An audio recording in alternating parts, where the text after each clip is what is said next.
সামনে আসছে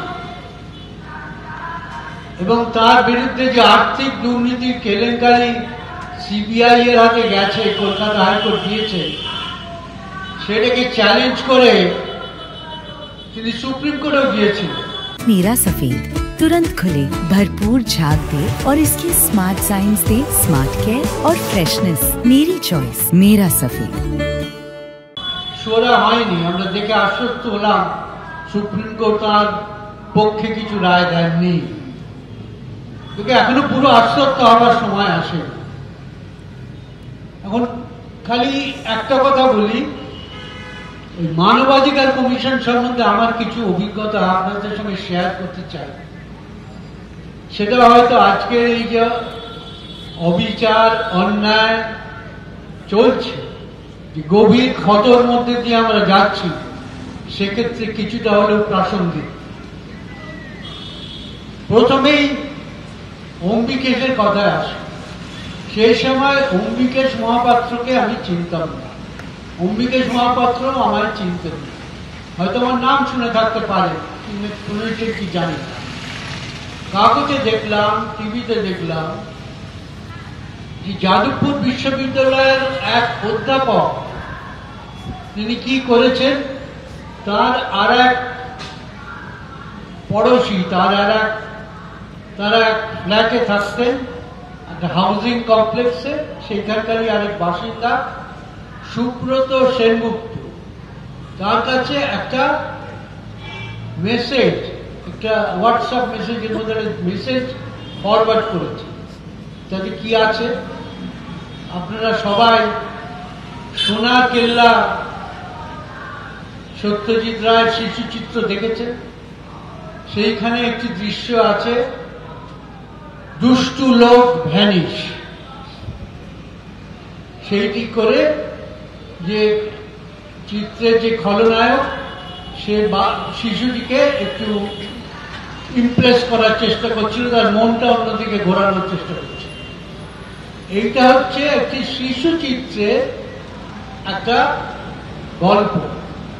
সেই গল্পটা নিয়ে একটি নির্দোষ রাজনৈতিক ব্যঙ্গ কার্টুন, এইটা হতে সঙ্গে সঙ্গে তার উপর শাসক দলের যুগপৎ আক্রমণ, শাসক দলের বাহিনীর আক্রমণ, তাকে ঘিরে ধরে, তাকে মুছ দিয়ে মুছ লেখানো এবং তাকে স্থানীয় থানা জোর করে থানায় ধরে নিয়ে যাওয়া, তাকে এবং সুব্রত সেনগুপ্ত।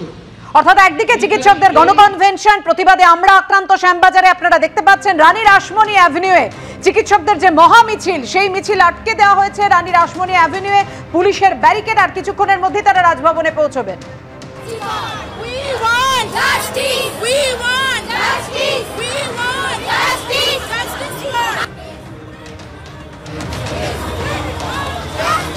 চিকিৎসকরা মিছিল করে এসে রানী রাসমণি অ্যাভিনিউতে অবস্থান করছেন চিকিৎসকদের 4 জনের প্রতিনিধি দল, যেখানে 3 জন চিকিৎসক থাকবেন, একজন নার্স থাকবেন। তারা রাজভবনে যাবেন ডেপুটেশন দিতে, যেমনটা জানা যাচ্ছে এখনো পর্যন্ত। আরজিকর কাণ্ডের প্রতিবাদে সরব হয়েছেন দিকে দিকে চিকিৎসকরা, নার্সরা, পড়ুয়া থেকে সর্বস্তরের মানুষ। দিকে দিকে প্রতিবাদে গর্জে উঠছেন বিভিন্ন স্তরের মানুষ। একদিকে আরজিকরে চিকিৎসকদের গণকনভেনশন চলছে, অন্যদিকে আপনাদের সামনে রেখেছি আক্রান্ত প্রতিবাদীরা, তারাও গর্জে উঠেছেন আরজিকর কাণ্ডের প্রতিবাদে।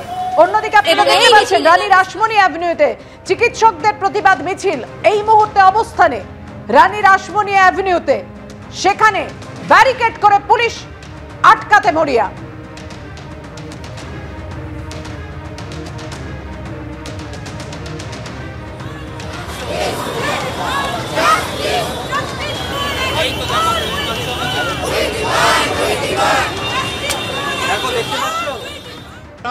এত বড় একটা ঘটনা ঘটে গেছে, রাস্তায় নামবো না তো কোথায় নামবো?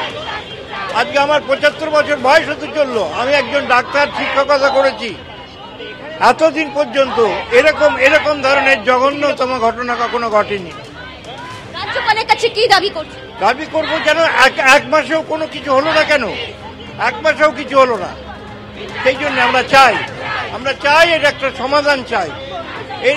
এর বিচার চাই, সারা পৃথিবী এর বিচার চাইছে।